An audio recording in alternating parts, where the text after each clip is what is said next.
endelea sawa sawa. Vile vile ili maji ambayo tunaona hapa ya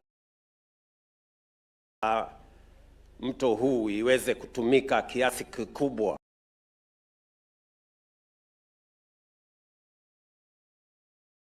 mpango ambayo inaitwa Public Private Partnership. Serikali itaweka pesa kiasi na wawekezaji wataweka pesa kiasi, in fact 50-50, ndio tuhakikisha kwamba tunapata maji ambayo itatumika hapa shambani kwa manufaa ya wananchi wa sehemu hii, kwa manufaa ya wananchi wa taifa letu la Kenya, kwa sababu tumekubaliana kama wananchi ya kwamba aibu ya njaa hatutaki tena katika taifa letu la Kenya. Tayari tumesalisha chakula kiasi,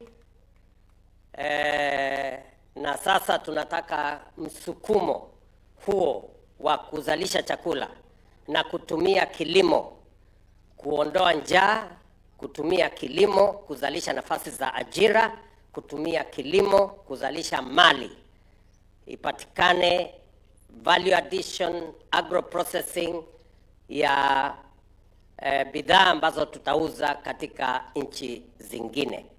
Na furaha yangu ya kwamba ni hatua hii ya kwanza sasa imeonekana hapa Tana River.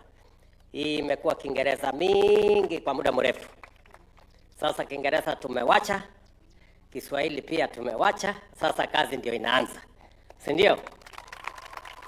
So mimi nimefurahi sana ya kwamba nimefika hapa ili kushughulika na wale ambao wanahusika hapa, na nimeona wananchi mmekuja kwa wingi ili pia muweze kushuhudia hii msururu inaenda namna gani. Pengine hata nyinyi mmeshangaa, hii imezungumziwa miaka lakini hatuoni vile inasonga. Kuna mambo mengine ambayo tutaongea ya jamii ya sehemu hii, ya wafugaji na wale wengine ambao tuko pamoja na wao, tuone hapa shambani pia kupatikane chakula ya mifugo. Ndio mambo ya ufugaji katika sehemu hii pia tuinue, muweze kupata vyakula ya ng'ombe zenu, na ng'ombe hizo tuweze kutumia pia katika kuzalisha uchumi wa sehemu hii kwa kuuza nyama, kwa kuuza maziwa.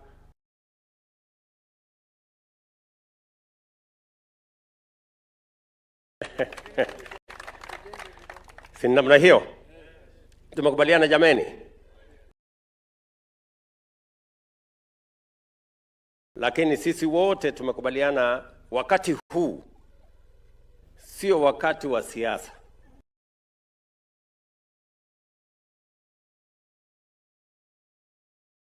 Si ndio?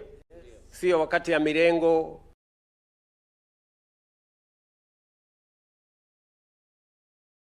sijui kabila hii, sijui kabila ile, sijui dini hii, dini nyingine, chama hii, chama ile. Hapana.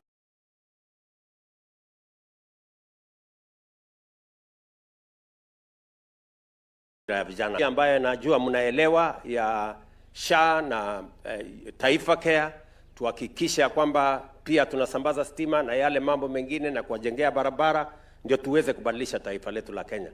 Haya ndio mambo ya muhimu kwa sasa.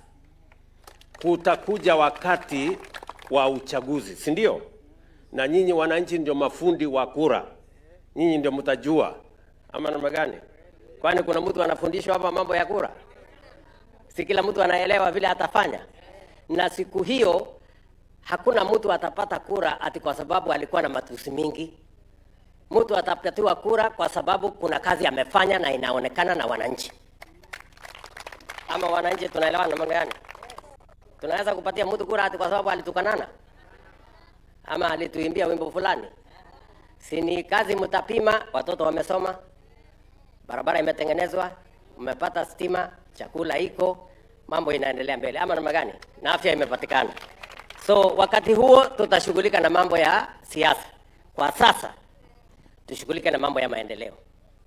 Ama namna gani watu wa Tana River? Si namna hiyo? Basi hiyo ndio maneno tuko, na ndio nimekuja hapa. na sitaki maneno ya kuzungushana na mambo ya siasa. Unajua huyu Washaka si tulikuwa pande tofauti, lakini si leo